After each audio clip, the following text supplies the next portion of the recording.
अस्सलामुअलैकुम, मैं हूं मोहम्मद अरसिल और आप देख रहे हैं सिटी 5 न्यूज़।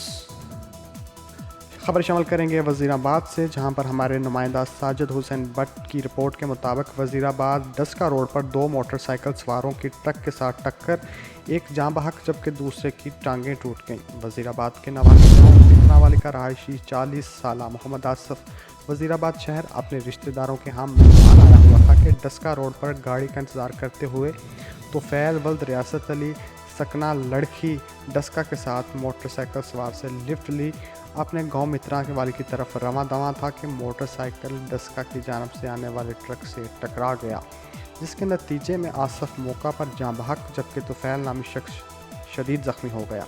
पुलिस थाना सिटी वज़ीराबाद मसरूफ़ तफ्तीश है। दीजिए मोहम्मद रसूल को इजाज़त, और ख़बरों से बाखबर रहने के लिए हमारा पेज ज़रूर लाइक करें। अल्लाह हाफिज़।